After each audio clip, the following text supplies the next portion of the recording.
Welcome to Building with Brick, foundational wisdom on coaching, careers, and Christ. This leadership podcast was spawned by Coach Brickner's book, So You Want to Be a Coach, which is the story of a corporate executive who made a drastic career change and became a head men's basketball coach. Dr. Brickner's book is available in paperback, ebook, and audiobook on Amazon.com, or go to his website, www.drjoebrickner.com. That's drjoe brickner.com. Now, here's this week's podcast.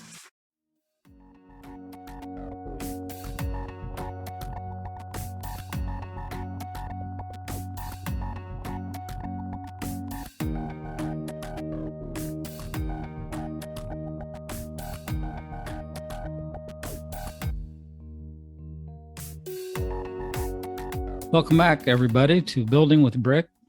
My guest, Bill O'Connor, the all-time winningest coach at Rockhurst University, a member of the Hall of Fame of the Greater Kansas City Basketball Coaches Association. Before the break, Bill and I were talking about coaches and mentors, and I want to explore that further. I know his high school coach, Marion Nickel, was the first influence that he had on giving him an idea that maybe he wanted to be a coach. Billy, take it from there and tell us who else were influential in you moving in that direction. Well, I can't go forward without mentioning Coach Nolan and Coach Caldwell, because these were the two coaches I had in college, and they were different in personality, but very similar in desire to succeed and to be successful and to win. So from each of them, I gleaned something. I would tell you that with Coach Nolan, he was more of a guy that dealt with players in terms of making them comfortable and somehow getting the best out of them. Coach Caldwell was such a brilliant mind about the game and tremendous tactician, if that's the proper term. Mm-hmm. And you never went into any game not being prepared. I mean, you were prepared. We might not get it done, but we were prepared. Mm-hmm. So from both of them, I learned those two important points for me were relationship with your players and trying not to put your players in situations they weren't prepared for. So I don't know if that kind of fills in on that, but I do know that from those guys, I consider those to be two important points. Yeah, I was blessed to been up there when both of those were coaching. I had Nolan as the head coach for all 4 years. Caldwell was our assistant, and it was basically Nolan would stand on the sideline and practice, and Caldwell ran practice. But the game, and I know Coach Caldwell would feed information to Coach Nolan on the bench during a game. Most of the time, I think Nolan took that advice, but it was his team. It was Nolan's team. And the thing that he did for me that I used when I got into coaching was he never got excited. You know, he never panicked. He was just, everything was calm, cool. And maybe that came from him being a quarterback in college.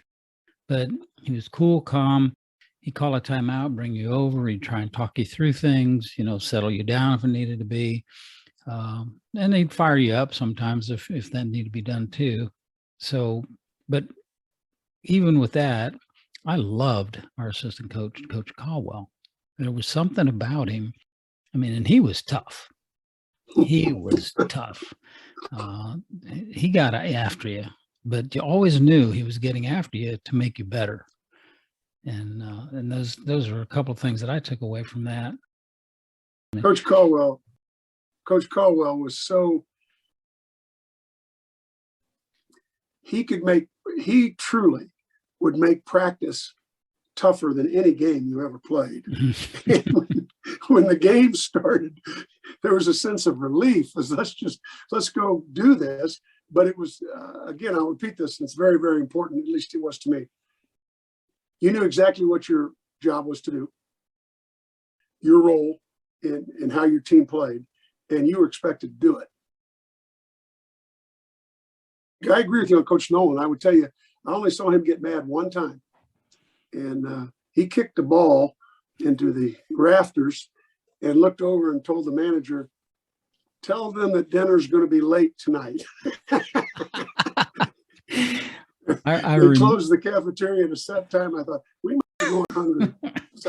But that was the only time I ever really saw him get upset. Other than that, he was in control. So there you go. Yeah, I remember that. That was when I was a sophomore. And I'm sorry, it must have been when I was a junior, because, I mean, he was really irritating. He never saw it. Everybody looked like, what's wrong with him? Well, was there a difference when, like, you had Nolan as a head coach for 2 years, and then you had Caldwell as head coach? Was Caldwell any different as a head coach versus an assistant coach? Not really. I don't think Coach Caldwell changed one iota. He just moved down the bench 18 inches and was now calling the shots. Same level of expectation, same level of preparation. Great, tremendous approach defensively. So he had the offensive systems in that Coach Nolan and others. And then, of course, he brought his intensity, passion, and strategy to the defensive end. And if you were going to go into coaching, these were two guys it was great to play for, because they gave you a really good roadmap to follow. So as to when you went in and did, most young coaches coach the way they were coached in college or high school. Right. There's no doubt. Right. But the guys that I was following, they're pretty darn good. And so I was using stuff that was pretty darn good. And then as you grow older, you incorporate a little bit more what you think is more successful. If I was still coaching, I would still use quite a bit of stuff that I learned from Coach Nickel, Coach Caldwell, and Coach Nolan. Isn't that amazing? That's just amazing. Yeah. Well, it's funny. I think this, Joe, I'll give you the point I'm trying to make. I don't care if you're playing grade school, high school, junior college, or pros. There's certain elements of the game that are the same. There's certain part of the game that's central to every one of those levels. And so some of the stuff that I was lucky enough to learn at the high school and college level, it's effective and it's meaningful at every level. There are just certain things you have to do. And if you're able to get your players to understand that and to play together, you have a great chance of success. Tell me, Bill, were there other coaches after you got out? You were an assistant coach for a number of different schools. Was there anybody else that you really felt like was a mentor? When I graduated from Benedict's, I went right into teaching and coaching, and I became a head coach the first year. So I went from shooting jumpers and playing to now you're the head coach. So at that point in time, I went through 4 years where I was a head coach. And the guys who worked with me were like, all good people, but were football coaches who really, basketball was just something that they did. So I was, fortunately, I started at Jefferson County North and then went to Mar Hill Prep, but I was the head coach. So I didn't have anybody that I was under at that time. After that, I went to Ward High School in Kansas City and worked with Doug Bruce. And Doug was great. And it was a great coach, great human being. And again, learned from him. And he went on to Rockhurst High School, became a tremendously successful coach there. So, I had that opportunity to watch how he ran practice, had that opportunity to watch how he handled game situations. And I just continued to learn, incorporating what I'd done through 4 years, plus now moving in with a different person there. So, but that's the high school level stuff, Joe. The guy on the college level that I was so lucky to work for was Jerry Reynolds, and that was at Rockhurst University. Yeah. I was lucky enough to work with Jerry for 2 years, and I learned a lot in those 2 years about college basketball, the college player, and it was eye-opening. It was fun. He was just a great guy. And Rockhurst was a tremendous school. So it was just all the combinations, all the ingredients were there, that it was a job I loved. I mean, I just loved it. So that's how it got going. Now, Jerry went on to the NBA. Was it the Kings that he went with? Is that? He finished about 30 years in the NBA with the Sacramento Kings, who had been in Kansas City, and they left in '85. And Jerry went from Rockhurst to Pittsburgh for 1 year at Pittsburgh State in Pittsburgh, Kansas, and did a fine job there, but I don't blame him a bit. At the end of the year, Sacramento called, and he went out and joined the staff. And 30 plus years later, he finally retired a year or two ago. Is a legend out in Sacramento and just a great human being. What type of positions did he have for them? Was he an assistant coach for them, or was it more administrative? He started out as a video coordinator, and that's when taping and films and all that was just coming into vogue.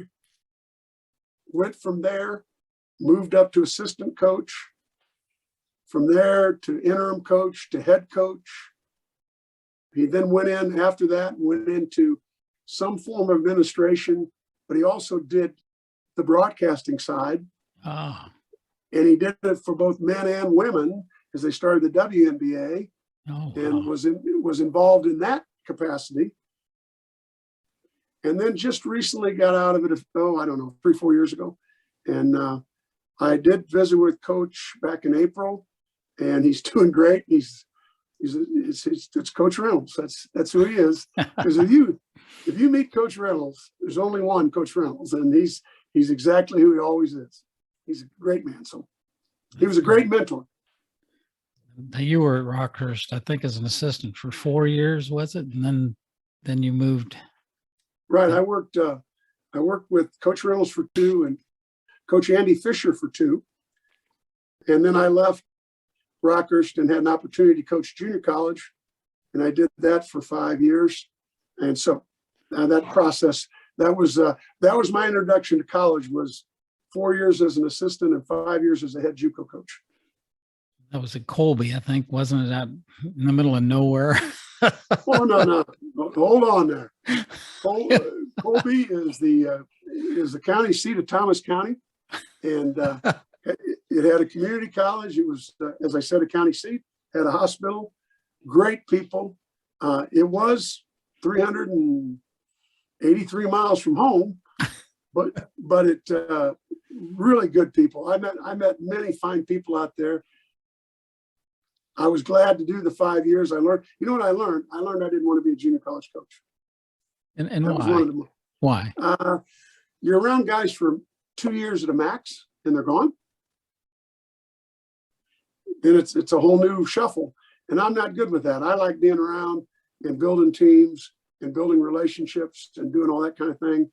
And plus, maybe it was because I was getting my brains beat in by Barton County and Great Bend and Seward and Hutchinson, but Kansas JUCO hoops in those days in the mid '80s, it was outstanding. And so it was fun to get into the game, but you better get good people and you better coach them up. Now, how did you go about recruiting to a place like Colby, Kansas? Because like I say, it's 400 miles from Kansas City. It's probably 250 or so, maybe from Denver, or maybe 200. Right. You're pretty close. 233 miles. Is it? How did you convince kids to come way out there and play for you?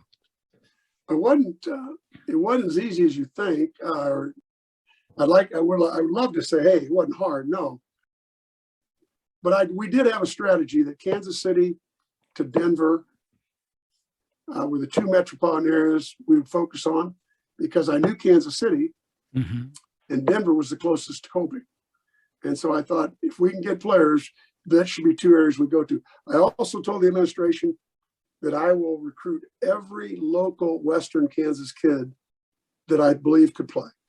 And I told them that I would visit every high school in a calendar year, I would go out and be at that high school. So if you took a map and drew a complete circle around Colby and went out, probably an 8 or 10 county area. I did visit each high school and met the basketball coach and did that because I was always looking. If you could find a Kansas kid that could play, that was a plus. And we got guys from Rexford, Kansas, from Weston, Kansas, from Colby, Kansas. We never got anybody from Goodland. Just couldn't do it.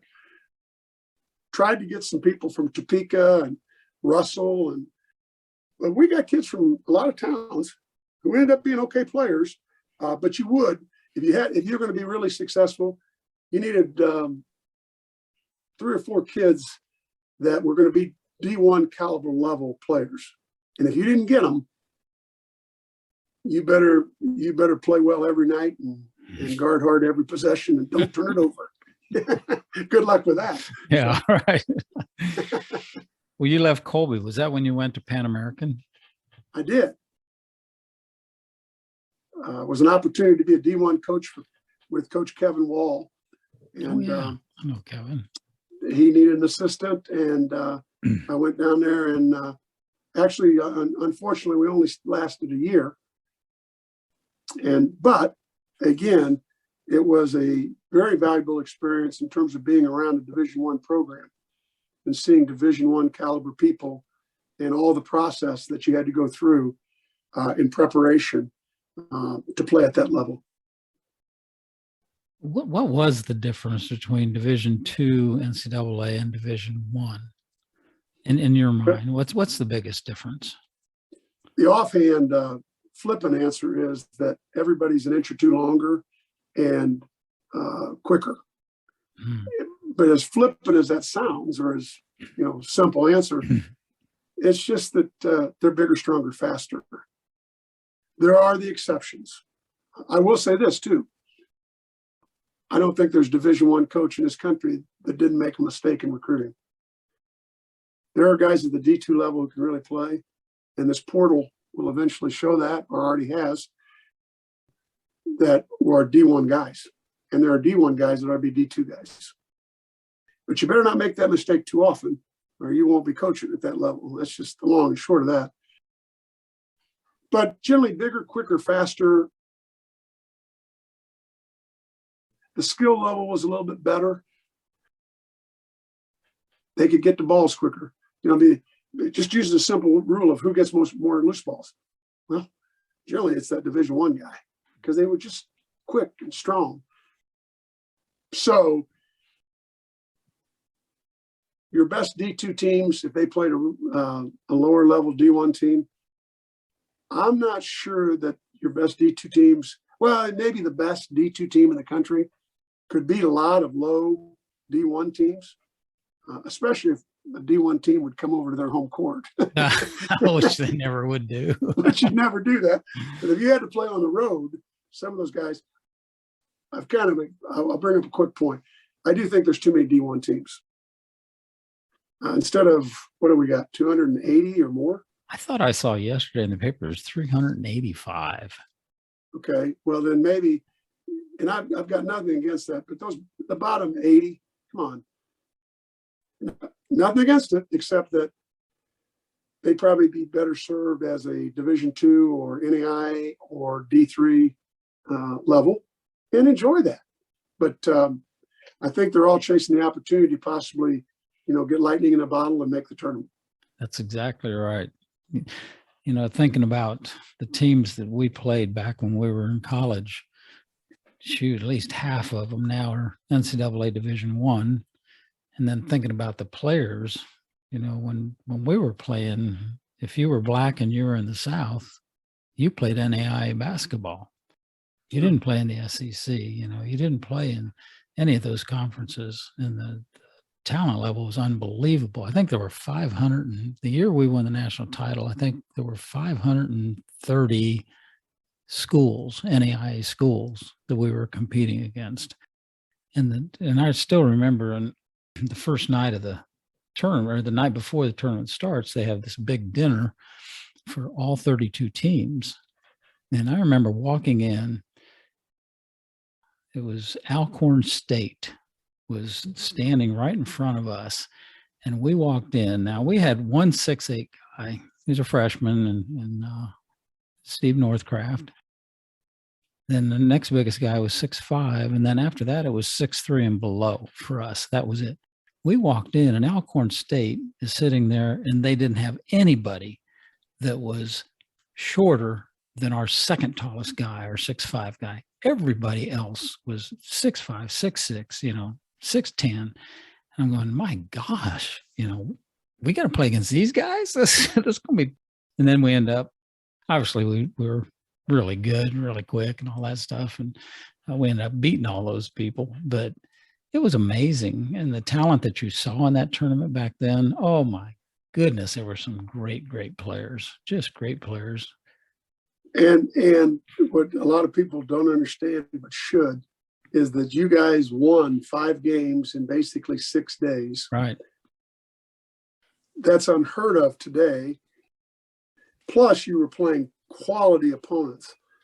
You might have gotten a draw in the first game, but by the time you got to the second game, second, third, fourth, and fifth, it just got incrementally tougher. And to do that within 6 days, the stamina and the toughness for whoever, if it's St. Benedict's or whoever that end up champion is every year, people don't understand how difficult that task is. Yeah, it was amazing. We almost got beat in the first game. We were seeded number 1, which was amazing. The only reason we were seeded number 1 is because Winston-Salem had Earl of Pearl, and they decided to go to the NCAA tournament instead of the NAI. They had their choice. They were. Oh, I didn't know that. Yeah, they were in both conferences. Otherwise, we'd have been seeded number 2. It was amazing. Seeded number 1, we're playing the 32nd seeded team, and we came within 2 minutes of losing that game. It was tight. We ended up winning by maybe 6 or 8, but with a minute to go, Greg Glore hits a bomb from the corner. It's only 2 points back then, and put us up 3. And then we made our way the rest of the way to a 6-point win or whatever it was. But, that first round, and you almost lose, and then you end up winning the whole thing. So it was really something. Absolutely. Bill, I think we're going to take another break. And when we come back, I want to talk a little bit about your experience at Rockhurst. You came back from Pan American, I think, and then you took the head coaching job at Rockhurst University, and you were there for 21 or 22 years. So I want to talk about that experience and then some of the other things that went into how you developed your players, both on and off the court.